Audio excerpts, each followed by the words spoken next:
Saya punya satu prinsip, tidak ada satu orang pun yang 100% ready. Tidak ada satu. Nobody, ya. Saya nggak pernah ready waktu jadi country head pertama di Hungary. Kenapa saya bilang saya nggak ready? Karena background saya consumer banking, Pak. Biasanya yang jadi CEO itu backgroundnya corporate banking. Biasanya nilai tambah yang paling besar sebagai expatriate CEO itu adalah your internal connectivity. You can pick up the phone to City London. You can pick up the phone to New York. You know all the internal seniors.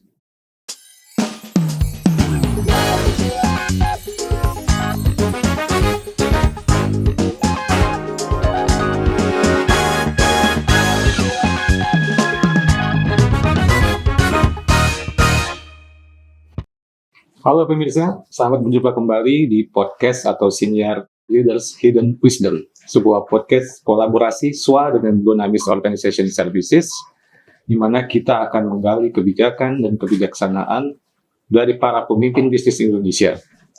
Yang kita berharap ini akan menjadi sebuah tempat pembelajaran yang sangat berharga buat kalangan dunia bisnis, terutama para calon pemimpin dunia bisnis Indonesia. Seperti biasa, saya Teguh Sipambudi akan ditemani oleh Mas Tommy. Apa kabar Mas Tommy? Baik Mas TSP, terima kasih banyak atas waktunya. Thank you. Lama nggak ketemu nih. Nah, Mas Tommy, kita kedatangan tamu yang, atau lebih tepat kita mendatangi tamu, berkunjung tamu yang luar biasa. Siapa nih Mas Tommy? Terima kasih banyak Pak Batara Syanturi. Siang ini kita sangat beruntung di tengah kesibukan Bapak yang saya yakin sangat padat, tapi Bapak bersedia meluangkan waktu pada kami untuk berbagi wisdom, pengalaman-pengalaman unik, dan tentunya berharap bahwa apa yang menjadi sebuah kebijaksanaan yang Bapak dapatkan bisa menginspirasi generasi leader berikutnya. Baik. Mudah-mudahan akan selalu sehat dan sukses ke depan. Dan sekali lagi terima kasih atas waktu Bapak. Terima kasih juga dari kami. Mas Tommy, kita ini berkunjung dan mengundang Pak Batara Syanturi, CEO Citibank Indonesia atau Citi Indonesia, itu bukan tanpa alasan. Sure. Ini karena beliau ini salah satu bankers yang nggak kaleng-kaleng kalau bahasanya sekarang ya. Pengalamannya luar biasa dan bukan jago kandang. Beliau tuh sudah memimpin di 3 negara, di Hungaria Pak ya, kemudian di Filipina dan sekarang di Indonesia. Nah, tentunya ini satu yang menarik Pak buat anak-anak muda yang berpikir untuk pergi atau berkiprah di luar negeri atau akan menjadi pemimpin di luar negeri. Mungkin juga mereka bertanya sebenarnya apa sih mesti kita siapkan pada saat kita dapat penugasan, katakanlah gitu. Kalau Pak Batara nih Pak, begitu bisa bikin cerita yang unik-unik itu. Kalau Bapak sendiri begitu Bapak dapat penugasan itu, mungkin ada 30, 60 atau 90 hari yang bisa menjadi fokus dan prioritas Pak Batara nih Pak. Ya. Jadi saya rasa kalau kita dalam berkarir ya pertama-tama ya supaya bisa in tune gitu ya, we just want to make sure that karir yang kita jalani itu benar-benar jadi panggilan gitu ya, calling gitu, the calling. Jadi it's very important that you understand what is your calling ya. Kan kalau umpamanya dalam EQ gitu ya, emotional quotient, intinya kan cuma 2. You have to know yourself, and then you have to know others, socializing, how to interact with others. Yang pertama ini knowing self ini penting sekali. Saya ini panggilannya apa sih? Ya, supaya karir itu berjalan dengan timeless gitu. That you're having fun with your career. Jangan panggilannya jadi insinyur, jadi dokter, ya. Jangan panggilannya jadi pengusaha, tapi dia jadi orang gajian, ya. Nggak nyaman, gitu ya. Karena saya ini mengalami sendiri dalam 9 tahun perjalanan saya dalam pendidikan. Saya itu 9 tahun di Amerika, mendapatkan 2 gelar S1 dan 2 gelar S2, ya. Wow. Tapi 7 tahun pertama itu kimia teknik Pak, ya, kimia teknik yang ya saya jalani, tetapi saya nggak begitu merasa itu kayak enjoy gitu. I get good grades, ya. Saya dapat double major, ya, di dalam kimia teknik dan polymer science, ya. Itu plastic engineering. Terus ambil summer course di Harvard, ambil summer course di Stanford, di Columbia, supaya bisa dapat 2 S1 itu dalam 4 tahun, ya. Oke, ya. Grade saya ya cum laude gitu ya. Bukan summa cum laude ya. Jadi di atas 3. Kemudian ambil master lagi kimia teknik, ya kan? Nah, waktu ambil S3 kimia teknik, nah itu saya gagal. Gagal di qualifying exam. Banting setir, ambil MBA. Ya, jadi S2 yang kedua. Ya, kan udah master nih kimia tekniknya. Tapi ambil S3-nya kimia teknik gagal. Nah, ternyata dari 9 tahun itu, yang saya enjoy nih cuman 2 tahun terakhir di MBA Finance ini, di mana karena saya ambil MBA-nya di St. John's di New York, and New York is the capital, of all the banking, the global banks are there, the financial markets, financial services. I really fell in love with banking. And then after that, I joined Citi, the most global bank in the world, karena kita ada di 180 negara dan mempunyai office di sekitar 90 negara, ya. And then it's been, my enjoyment 37 tahun di Citi sekarang, ya.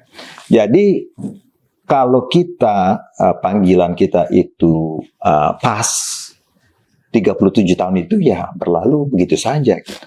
Because you're having fun. You're doing what you like and you get paid for that. Ya kan?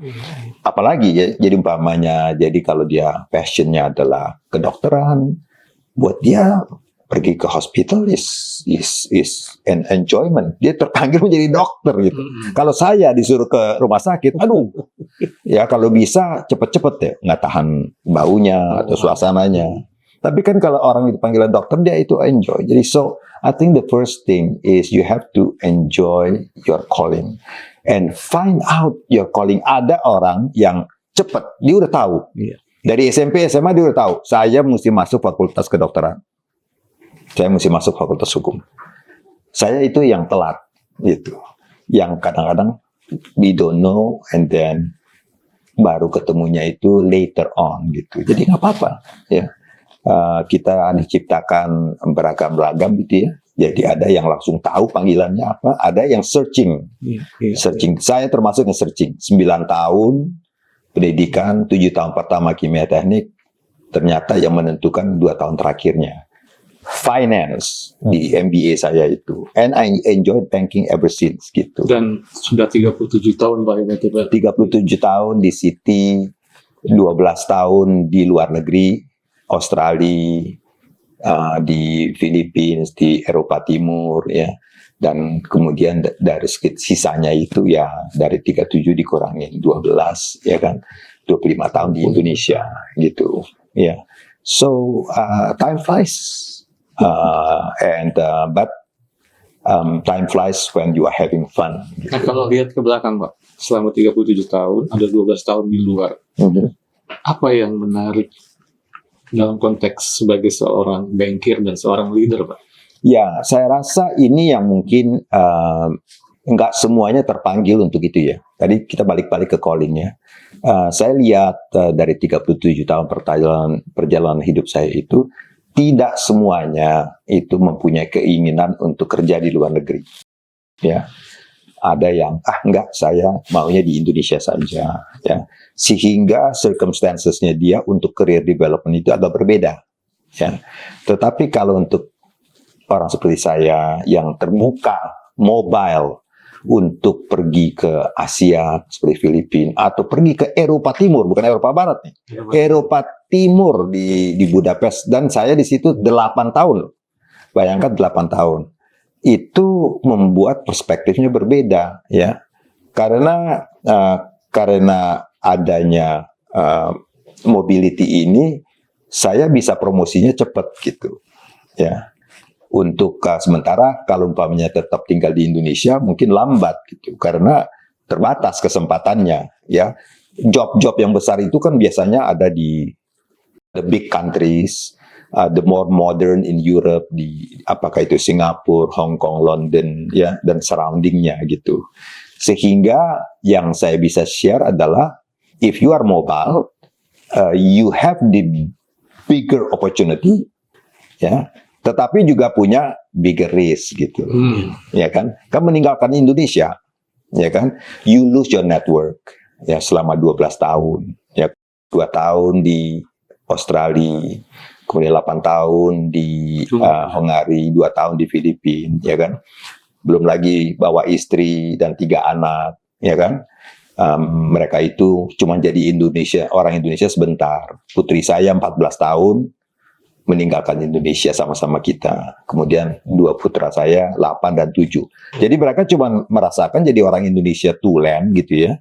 8 dan 7 dan 14 gitu. Jadi bahasanya ya bahasa Indonesia yang umur 14 tahun, 8 tahun dan 7 tahun. Jadi waktu beberapa dua orang anak saya balik ke sini ya mesti belajar lagi gitu. Ya, jadi ada big opportunity-nya, you take big risk and then you get big reward ya. You take bigger jobs yang nggak ada di Indonesia umpamanya. But at the same time it comes with a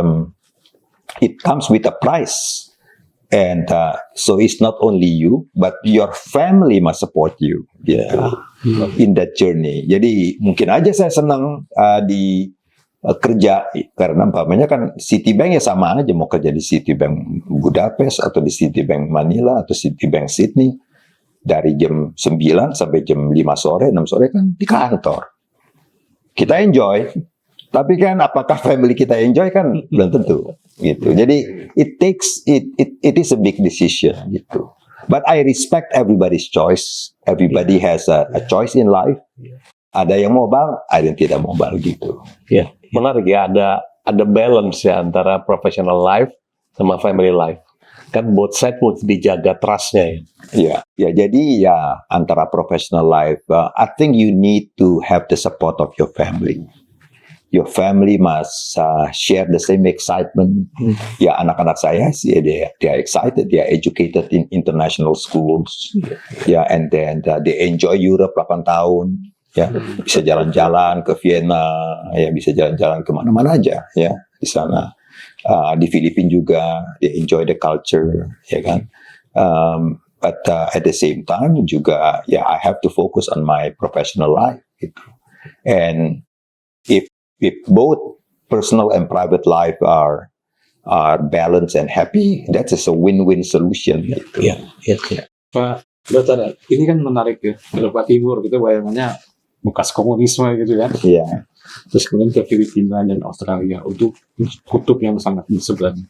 Tadi juga menyinggung soal personal life yang Bapak enjoy ini. Dan terkait konteks sebagai seorang bankir, apakah ada regulasi atau aspek culture di tiap negara itu yang berbeda misalnya dengan Indonesia yang itu harus adaptif gitu buat dia? Ya, jadi kalau kita melihat culture ada internal city culture dan kemudian of course external environment ya. Jadi kalau culture-nya city is quite global and universal ya.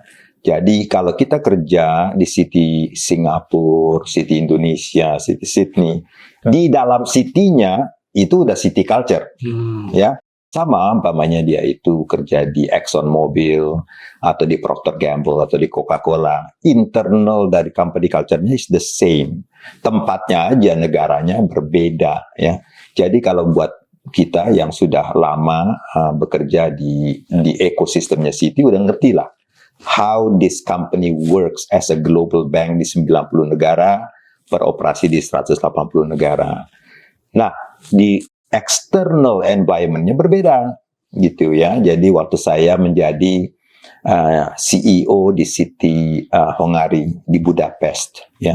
Tentu culture Budapest itu, culture Eropa Timur itu sangat berbeda dengan Indonesia. Staffnya juga berbeda ya. Walaupun culture dari company itu sama ya, tetapi how you have to adapt to that culture. You are the number one person in the country. Ya, kalau umpamanya you are the country head, Anda adalah CEO, artinya semua keputusan daripada city di negara itu, ya, you are the person yang bertanggung jawab, berkuasa penuh. Sama aja umpamanya diangkat, umpamanya, oh dia menjadi duta besar berkuasa penuh di Budapest. Berarti sebetulnya dia adalah the face of Republic of Indonesia. I was waktu itu ya, I was the face of city di Hungary, ya kan? Ya, di headquarternya di New York, ya kan? Jadi sama sebagai duta besar itu berkuasa penuh, ya. Jadi ya bagaimana kita mesti adaptable to the culture, understand them, and then add value. I think that is the most important thing. Yeah, you have to ask yourself, am I adding value to these people? Kalau nggak mereka tanya, ngapain sih punya bos orang Indonesia? Ya kan? Yang waktu itu ribuan, ya, yang sekitar 3.000 orang gitu ya. Ngapain sih kita di bawah pimpinan seorang Indonesia? Oh, ada value-nya. Ternyata orang ini lebih tahu ini, bisa lebih ini, ya, bisa external contact, internal contact, ya.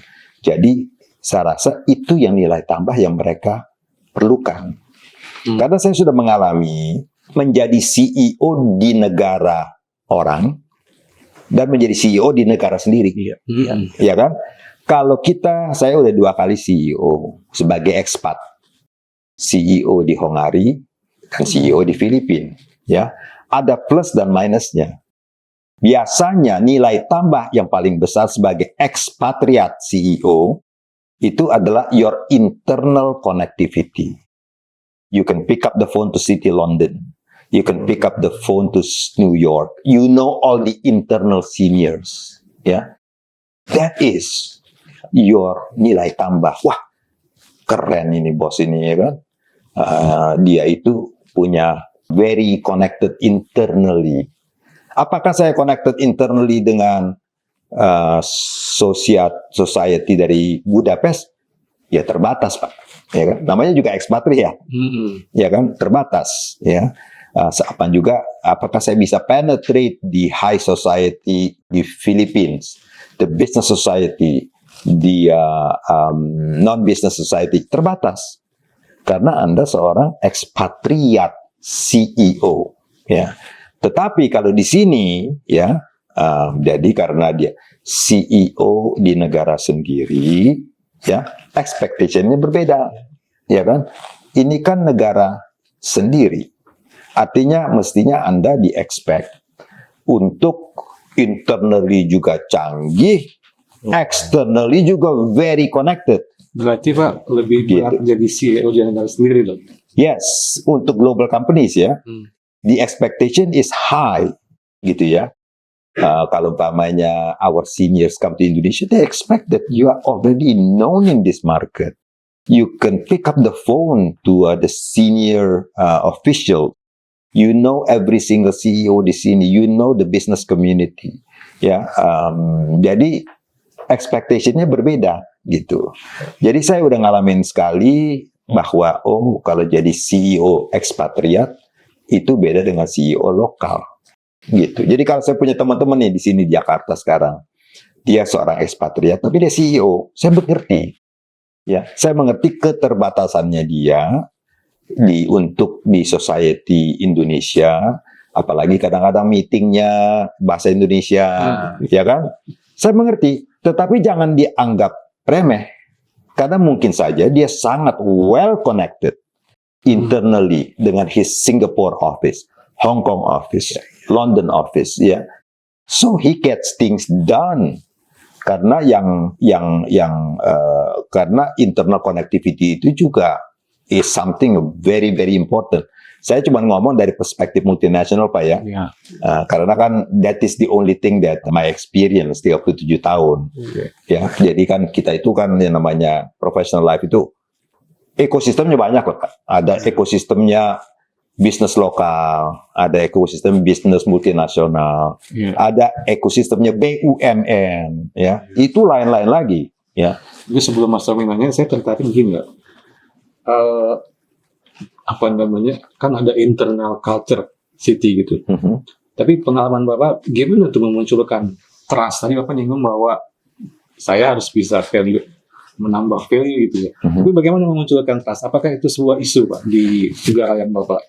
Ya, jadi waktu saya landing di Budapest 2005, ya, kita itu setiap tahun ada namanya Voice of Employee, VOE, ya, Voice of Employee. Dan saya kaget gitu, karena saya datangnya itu bulan September gitu ya. Terus mereka bilang, oh VOE tahun ini sudah keluar. Wah keren, saya bilang. Berapa nih skor kita? 44%. Hah?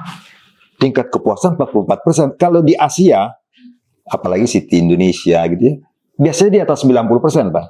Ya, termasuk tahun ini. Ya, tingkat kepuasan itu biasanya 90%. Saya bilang, what's going on? Ya kan? Oh, nggak happy ini, nggak happy ini. Nah, di situ saya bilang, wah, ini something yang I can take the challenge nih.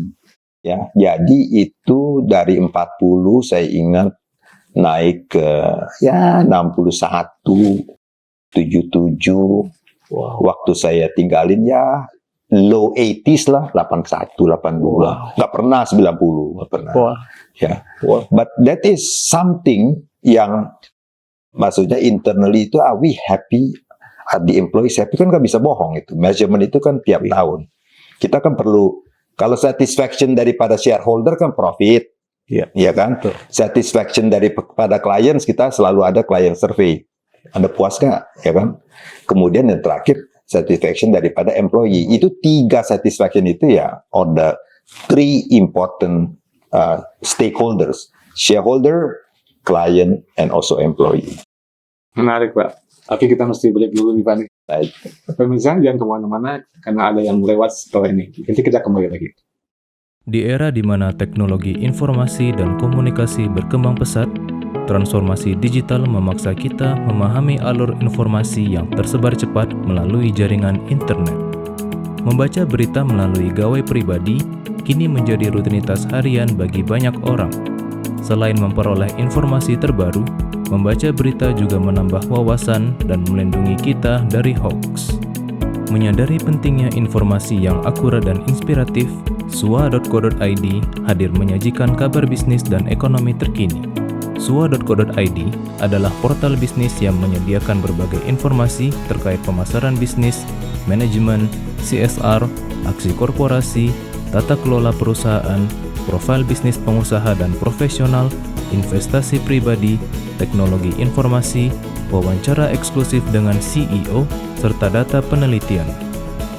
Kami tidak hanya menyajikan berita terkini, tetapi juga pembelajaran dari para pebisnis sukses, kisah perusahaan yang menginspirasi, strategi manajemen, pemasaran efektif, penciptaan kesuksesan bisnis, kewirausahaan, pengembangan karir, dan cerita sukses anak muda dalam berbisnis.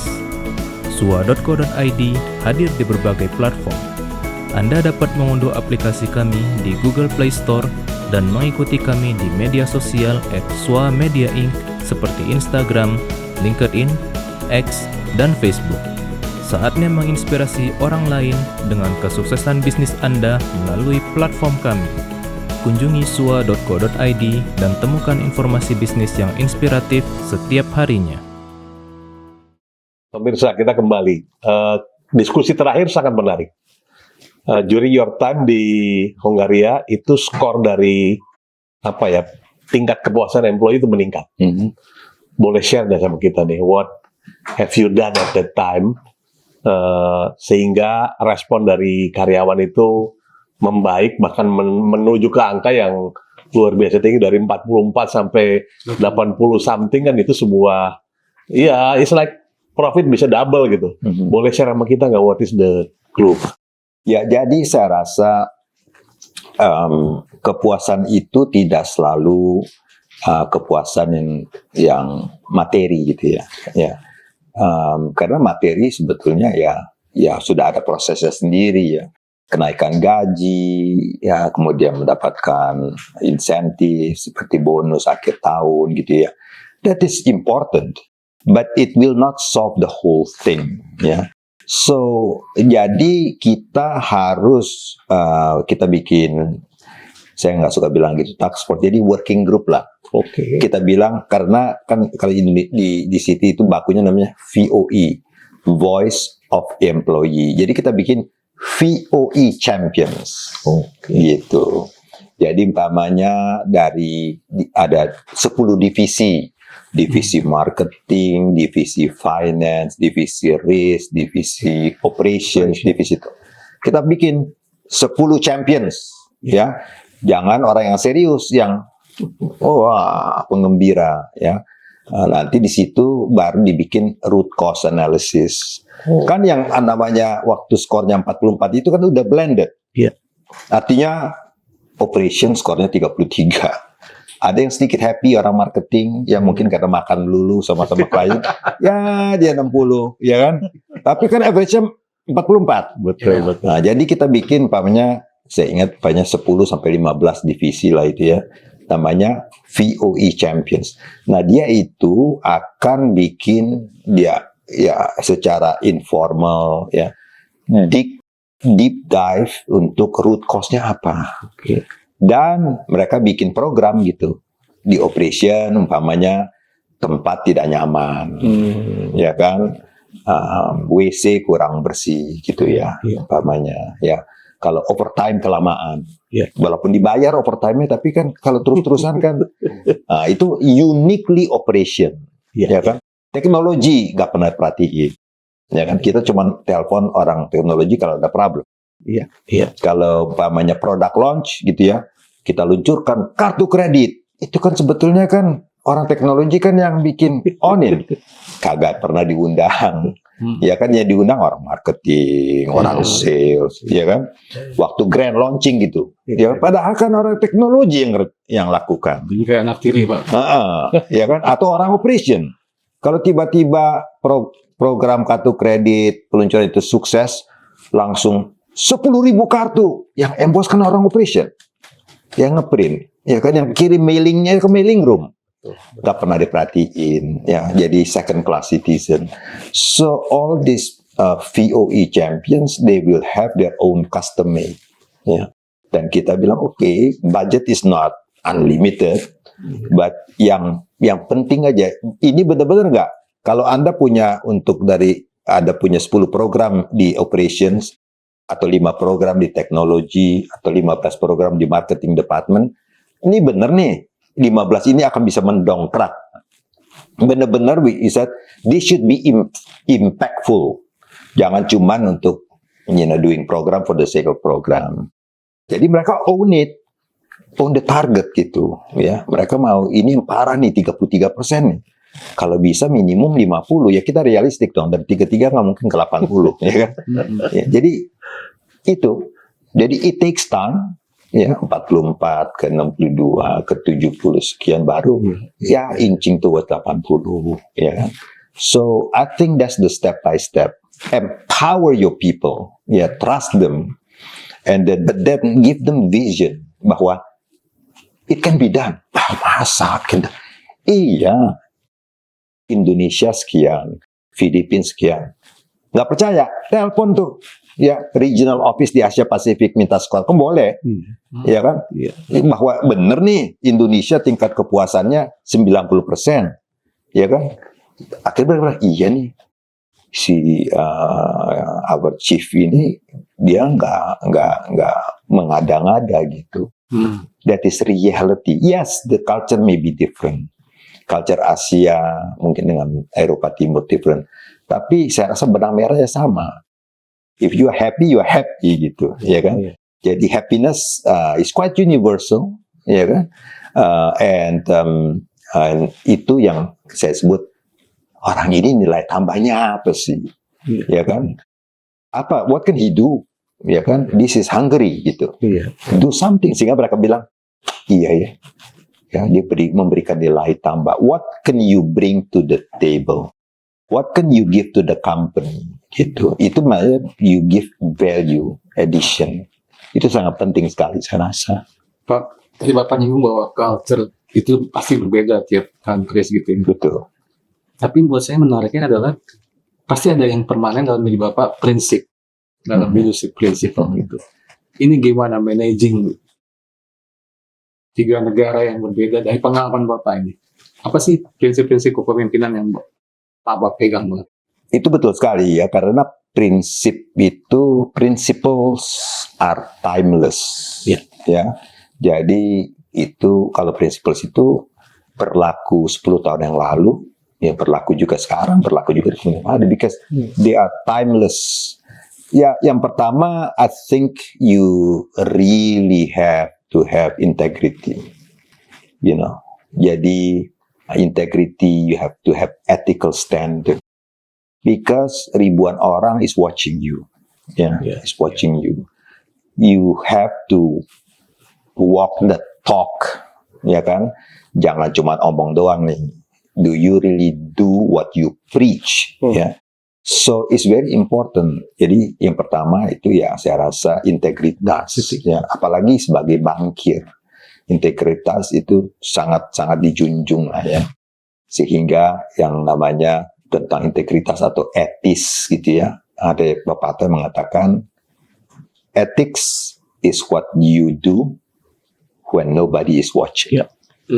Gitu. Nggak ada orang nih, ya kan? What do you do? Ya kan? Are you doing something ethical?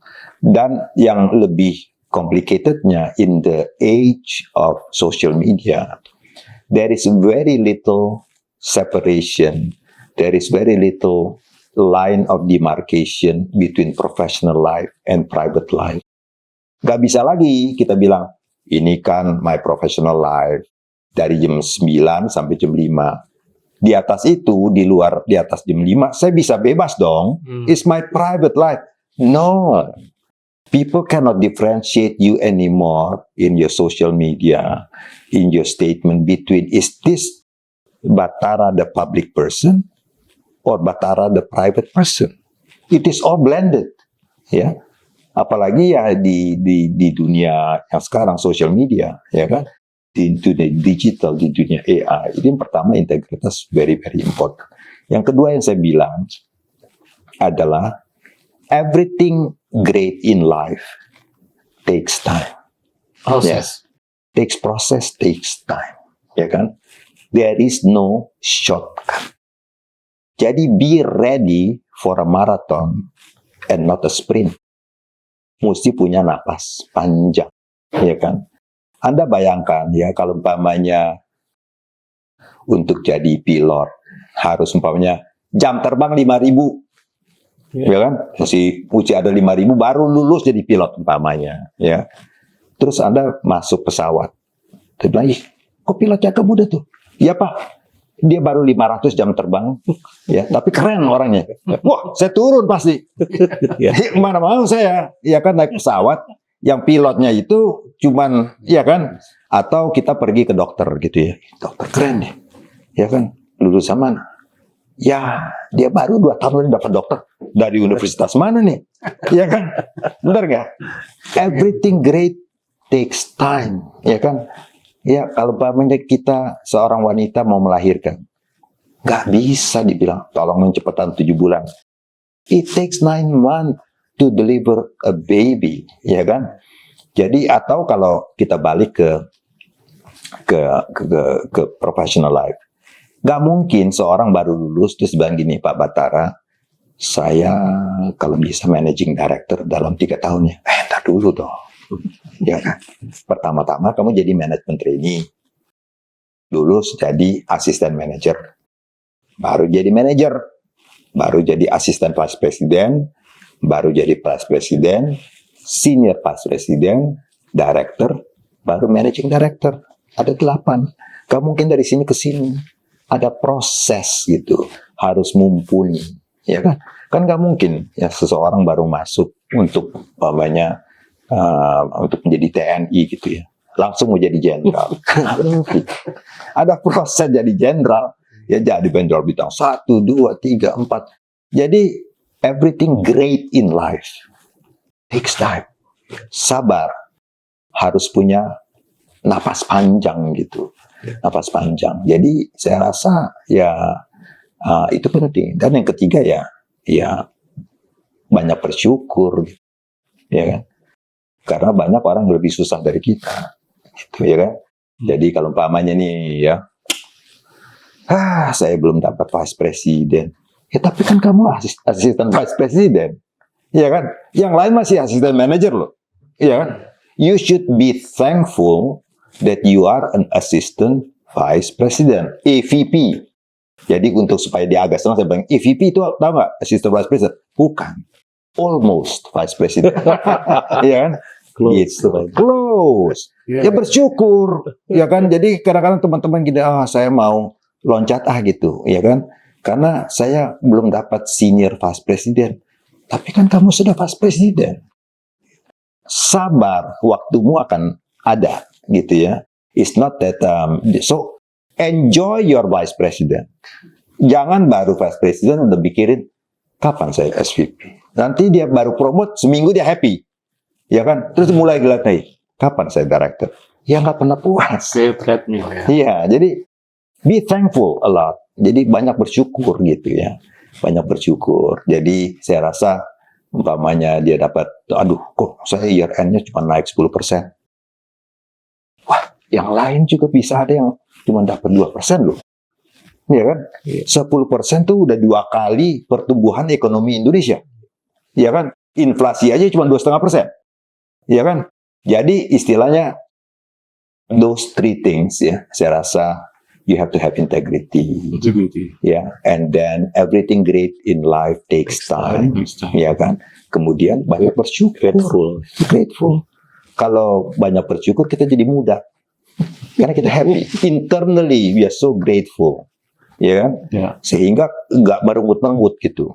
Ya kan? Nggak happy terus gitu. Jadi I think it's very important. Then you enjoy things. Ya kan? Aduh, kalau saya ingat kita kan sudah melewati begitu banyak krisis Pak ya. Betul. Krisis tahun 88, 98, 2008, kemudian ada Eurozone krisis macam-macam. Ya kadang-kadang kita lihat teman-teman kita yang lebih susah gitu. Ya, kebetulan saya juga ketua Sianturi Simatanyari sedunia. Wow. Ya. Jadi marga Sianturi itu ada 2, yang abang namanya Simangonding, yang adik namanya Simatanyari, ya. Saya yang di sini nih yang adik. Jadi kita juga bisa melihat banyak saudara-saudara kita satu marga, ya. Itu yang lebih susah gitu ya. Mereka susah untuk anaknya ingin supaya lulus, cari kerja susah, ya kan? Jadi kita mesti banyak bersyukur gitu. Karena saudara-saudara kita kadang-kadang nge-WhatsApp, ya kan, untuk bilang tolonglah ini, ya kan, anakmu ini mau begini gini, ya kan, untuk masuk ke sekolah, untuk ini, ya, belum lagi yang teman-teman yang kebanjiran, ya kan, yang kena musibah di Sumatera Utara. So jadi kalau dengan kita banyak bersyukur, ya kita tahu bahwa masih banyak orang yang lebih susah, jadi kita bersyukur gitu, itu aja. Ini kan tadi ya menyinggung katanya Gen Z atau sekarang ini semuanya prosesnya cepat gitu. Tapi kalau Bapak sendiri kan ada yang sebagai leader, ada yang bilang leaders create leaders gitu ya. Yes. Bapak sendiri melihat seseorang itu sudah bisa jadi naik katakanlah atau naik lagi. Itu dari sisi apa sih Pak? Kita karena ya kita sebagai pemimpin, ya kita sebagai senior management gitu ya.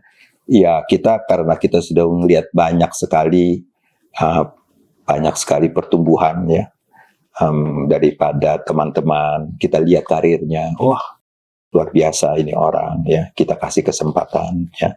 Saya punya satu prinsip, tidak ada satu orang pun yang 100% ready. Tidak ada satu. Nobody ya.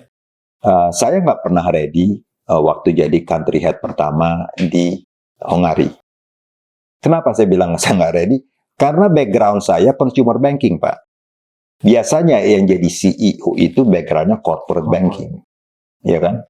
Yang ngerti lebih kompleks ekonomi. So I was not 100% ready. Maybe I'm 70% ready. But somebody take a bet on me. Somebody give me a chance. Nah, kita juga mesti peka. Ya, ada orang-orang yang mungkin nggak 100% ready. Kalau 100% ready berarti dia sudah dilangkahin banyak, ya kan? Ya, udah dilangkahin banyak. Tapi kalau dia cuma 70, tapi you see that potensi ada, ya. Tapi dia baru 70% ready. I will give him a chance. You know, I'll take a bet on these people, ya kan? Tapi jangan, dan kita bantu supaya dia nggak fail gitu. So untuk Gen Z, millennial segala macam itu, I think the most important thing is be successful in your current job. Don't worry too much about the future, ya kan? And if you do well in your current job, somebody will take notice, ya kan? Umpamanya Anda sangat terkenal sebagai yang di marketing department. Keren, rajin, baik. Mungkin teman-teman di corporate banking saya itu orang hebat. Ya. Kayaknya kita kasih chance saja. Tapi kan dia ada background corporate banking. Tapi ini bagus kok. Ya kan? Tapi kalau Anda itu ya nggak pernah kurang positive thinking, ya kan buat juga kedengeran kan. Nobody would like to take you. Ya. So people give people a chance if you show your positive attitude, tapi juga harus juga diimbangi dengan kemauan belajar, learning attitude, ya, keep on learning gitu. Jadi saya rasa sangat penting untuk terus menunjukkan performance, ya, and then saya suka bilang nih, ya, the difference between ordinary and extraordinary people is the word extra. Oh. Ya kan? Jadi kalau mau jadi ordinary ya udah, nggak apa-apa. That is your right, ya kan? Tapi you want to be extraordinary, do something extra that will make you noticeable. Bos bilang ini mesti selesai Jumat, selesaikan hari Kamis. Ya kan? Bos bilang ini target lagi susah 5%. Achieve 7%. Ya kan? Then you do something extra. You work 1 extra hour. Ya kan? You do something beyond your call of duty. Ya kan? Mestinya nggak, ini kan mestinya kerjaan orang operation. Nggak apa-apa. Ya kan? Saya kemarin bantu gini. Oh, terima kasih ya. Ya, you do an extra mile. Then you are an extraordinary people. Because you do something extra beyond your call of duty. Kalau cuma bilang ini ya job description saya ya, saya di sini aja, nggak apa-apa. But that is the minimum standard kan. You want to be extraordinary, do something beyond your scope of work. Then people will start noticing. Ya, itu aja. Tadi Bang. Buat Tara, kalau dari penjelasan yang panjang tadi ya, mengenai memberikan nilai tambah as a leader, the principle of your real life, integrity, segala hal yang berharga itu perlu waktu, mahal, dan bersyukur. Rasanya ini mungkin faktor yang juga mendorong peningkatan persepsi karyawan mengenai leadernya. Boleh share nggak sama kita, Pak? Kan seringkali leader memberikan testimoni mengenai your team member give testimony about you. Yes. What sort of testimoni yang berkesan buat Pak Badar? Karena pasti banyak yang memberikan testimoni. I think because you are an open book ya, dan you have to be open and you have to have a teachable spirit. Ya, kita di Citi itu ada namanya intergenerational network, Gen X, Gen Y, Gen Z, dan salah satu programnya adalah reverse mentoring. Ya. Nah, reverse mentoring begini, Gen Z boleh ngajarin Gen X seperti saya. Sebenarnya saya itu udah lebih tua lagi dari Gen X, ya. Karena kan saya sekarang tahun ini kan 65 tahun. Iya, baby boomer. Iya kan, baby boomer. Jadi saya diajarin 2 tahun yang lalu. Saya bilang, teach me something that I can learn from you. Mereka bilang, Bapak punya TikTok account nggak? What is that? Ya. TikTok, Pak. Ya kan, oh saya punya Facebook. Saya bilang, Ya. Saya punya Instagram. Ya, but try TikTok. So I open it. And I learned so much, ya kan, tentang behaviornya, ya kan, lagunya ini, itu segala macam, ya jokesnya begini, ya kan. So now I have a 15,000 followers. Wow. Ya kan? And I learned so much from them, ya kan. Tapi yang paling berkesan buat saya, ya, to be honest gitu ya, what makes me the biggest enjoyment adalah kalau ada staff saya yang bilang gini, Pak Batara, thank you for giving me the chance. Thank you for giving me the chance. Sekarang kan saya udah direktur di Anu, ya kan? Dan Pak Batara buka jalan, ya kan? Because you give me the chance, ya kan? Karena the same principle itu juga ada saya. Saya punya 17 bos, ya. And some of them make a great impact in my life. Jadi mereka semacam mentor buat Bapak. Yes. And also pay it forward ya. Ya, jadi he give me a chance kirim saya ke Australia gitu umpamanya. Saya bilang, ya kenapa ya? Ya, no, you learn something di sana. Cuma 2 tahun, but it's a beautiful experience. He trust me, the person. Ada yang trust me, tahun 2005 mengirim saya ke Hungary. Yang saya bilang ke istri saya, paling setahun 2 tahun, 8 tahun.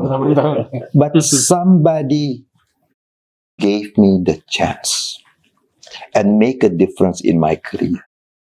Ya, tanpa orang itu nggak mungkin saya bisa menjadi ekspatriat 8 tahun dan kemudian saya switch dari consumer banking ke institutional banking because somebody take a chance on me. Karena itu I do the same thing. You know, ada beberapa orang yang saya lihat this person ada bahan nih, ya, ada bahan. Saya mau support, saya mau dukung dia. Kalau bisa jadi VP, jadi director, jadi MD, nanti one day the person will become a director di mana gitu ya. And kalau ketemu kita seneng gitu, ya, ya kan? Ternyata dia udah sukses gitu. So I think the biggest enjoyment is when you build people. Yes, building business is great. Ya, kita profitnya naik 20%. Ya, sekarang kita Citi kemarin announce 2,3 triliun. Ya kan, dalam 3 quarter. Ya kan, kita naik sekian persen. That is great. Nothing wrong. Bahkan itu perlu. Ya kan, karena stock price kan perlu. Tapi the biggest enjoyment as a leader is you develop people. The people can be another leader. The people can be a follower. Ya kan? The people can be a manager. But you build them. Give them a chance. Give them a helping hand. A little helping hand. Supaya dia sukses gitu. Ya, karena but there's so many books on leadership. But not too many about servantship. Melayani gitu ya. Tapi kadang-kadang ada bilang gitu, you have to do servant leadership. Nice, ya. Karena di belakangnya masih leadership, ya kan? Servant leadership. But it's better that you become the leading servant. Leadingnya di depan, servantnya di belakang. Jadi sebetulnya you are the number one servant in this company. Ya kan? You have to serve them. Ya kan? Kalau udah di atas, apalagi, ya kan? Jadi be the number one servant in the company, right? Make them successful. Jadi kalau nanti kita ketemu nih, kayak minggu lalu, tiap tahun kan kita punya Citi alumni party, biasa 100 orang, 200 orang, and I meet them, ya kan? Nanti ketemu, kamu udah di mana? Pak, saya udah di bank ini. Udah apa? GM. Keren banget ya orang. Kamu di gimana? Ini Pak, ini. Saya loh. Kamu kan kepala cabang saya yang dulu ini. Iya. Sekarang di mana? Saya udah di BOD-nya bank ini. Ih, keren banget. Then you said, at least I'm making an impact in people's life. If you make an impact on him, on her, you're making an impact on his family, her family, her son, his son, ya kan? Seperti orang-orang yang bikin impact to me, ya, memberikan kesempatan kepada bukan saya, pada saya, kepada 3 anak saya mengecap international schools, ya kan? And they get bigger paradigm. So that person is not only helping me as a professional, it's helping my ecosystem, my family, to also share that chance that was given. So I think building business is important, but to me building people, ya, biarpun mau jadi dia leader atau follower atau gimana, is very important. Jadi tugas leader yang sesungguhnya mungkin itu Pak ya. Dia mencetak pemimpin. Mencetak pemimpin, suksesi, kaderisasi gitu ya. Jadi itu yang kita ini, ya, supaya jangan cuman kita aja nih, ya. When we leave the company, not only on, oh, saya leave the company, yeah, I'm moving on to the next chapter of my life. I leave a great company. That's important, but it's more satisfying untuk saya personally. You know, I leave behind great people who will take care, who will blossom to the next level. Ya, mungkin di sini mentok jadi director. Ya, mungkin nanti managing director di tempat lain. Nggak apa-apa. Kenapa di tempat lain? Karena nggak mau keluar negeri. Nggak apa-apa. Nggak semua orang harus keluar negeri kok. Ya kan? Jadi, be open-minded. Ya, karena saya udah ngeliat alumni-alumni City itu di luar, kan balik-baliknya alumninya juga connected ke City. Teman-teman juga, akhirnya bikin bisnis juga. They refer business, they refer clients, we do deals together. So it's important to that. So build business, but leave legacy, an impactful legacy by building people. Because the people can talk back. Iya. Gitu. Jadi menarik nih Mas Tommy ini. Legacy seorang leader itu bukan cuma dari sisi the greatest of in term of profit bisnis, tapi orang berapa banyak yang bisa dibangun sehingga memberikan impact kepada termasuk keluarganya. Iya. Mas Tom, ini kita dibatasi waktu. Seperti biasa saya minta kalau Mas Tom ini ngasih apa ya, biar take away ini buat para pemirsa dari perbincangan kita ini. Gimana Mas Tom? Mas Teguh, terima kasih. Jadi dari penjelasan Pak Batara, saya melihat ada konsistensi. Your first value adalah walk the talk. The first value that you keep. Karena pada waktu di Hungaria, pasti assignment pertama as a leader kan business growth. Yes. Tapi yang menarik meluangkan energi dan perhatian yang cukup untuk menaikkan skor employee happiness. Nggak semua leader melakukan itu. Yeah. Dan yang paling menarik, dengan sangat jujur pada waktu pertanyaan what kind of feedback yang paling dinikmati, itu justru feedback yang mengenai people, mengenai growth of people. Jadi bukan nasabah yang pada waktu itu dibantu, dibiayai dan sekarang menjadi besar. Of course banyak yang ngasih feedback mengenai itu. Tapi begitu pertanyaannya begitu sangat personal, mana yang paling berkesan? Itu adalah when the people grow. Dan itu bukan hanya kepuasan intelektual, tapi lebih kepada emosional.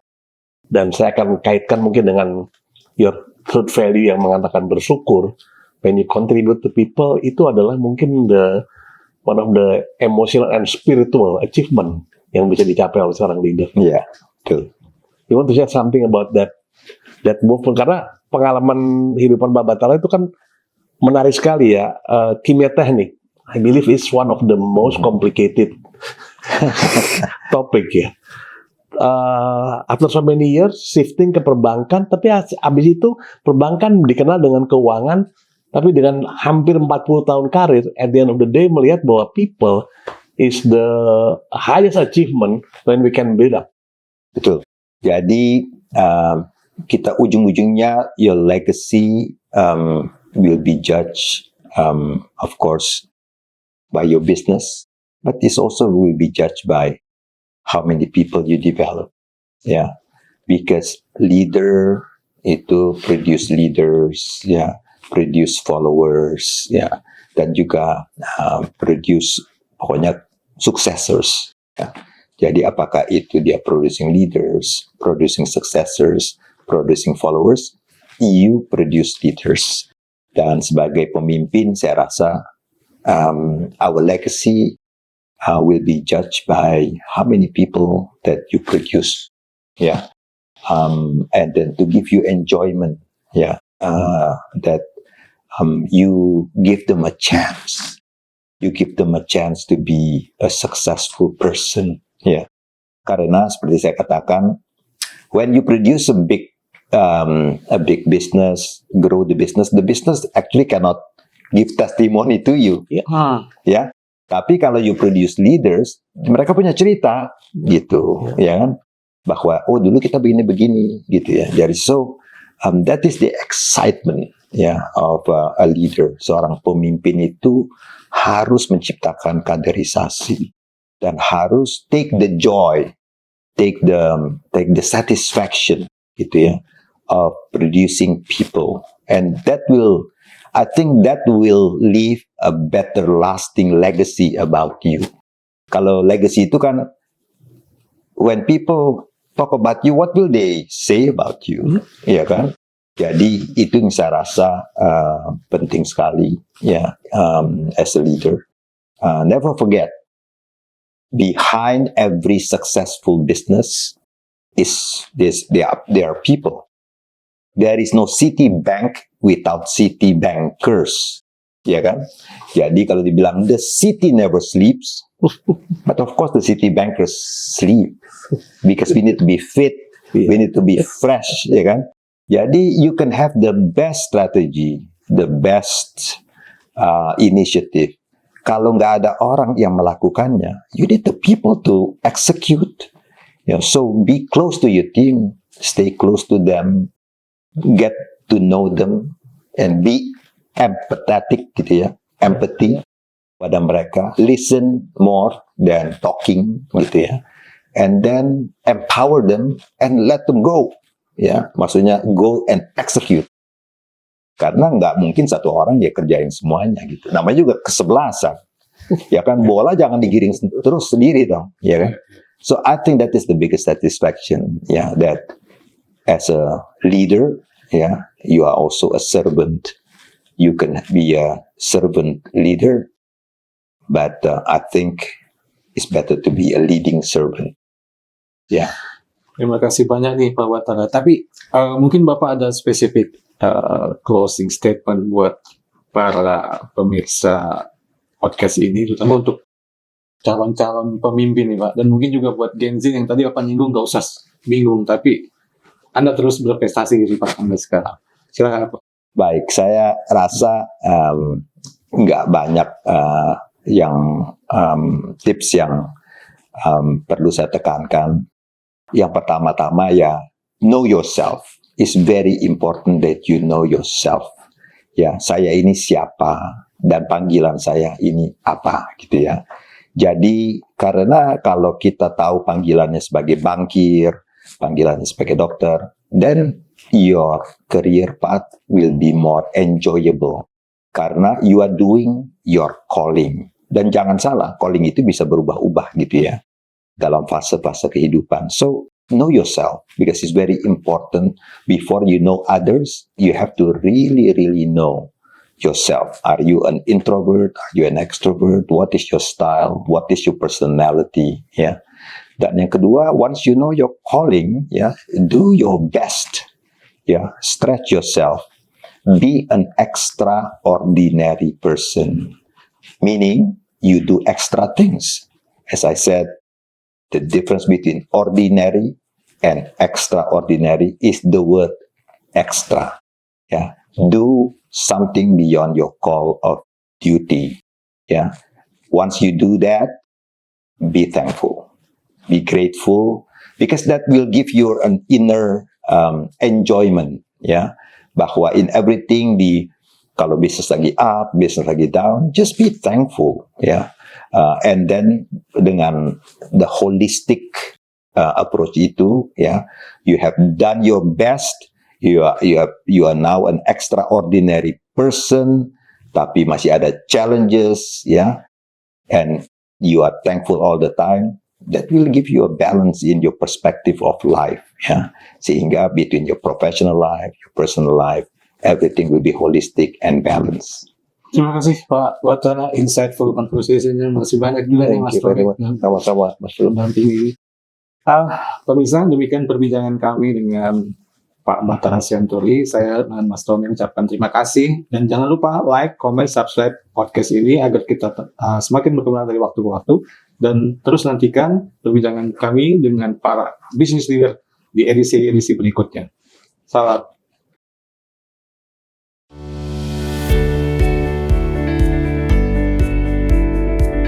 Selama 40 tahun, majalah SWA menjadi saksi perjalanan bisnis di Indonesia.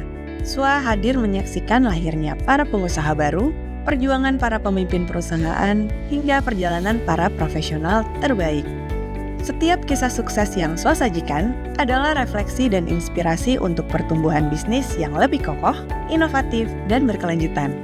Majalah SWA terbit perdana pada 10 April tahun 1985, yang merupakan hasil kerjasama antara Yayasan Sembada Swakarya dengan PT Graffiti Pers. Majalah SWA awalnya bernama SWA Sembada, bertujuan mendukung kemandirian nasional dengan mendukung tumbuhnya perusahaan-perusahaan di dalam negeri. Pada tahun 1995, SWA mendirikan Spot, anak usaha yang menyediakan jasa layanan komunikasi corporate.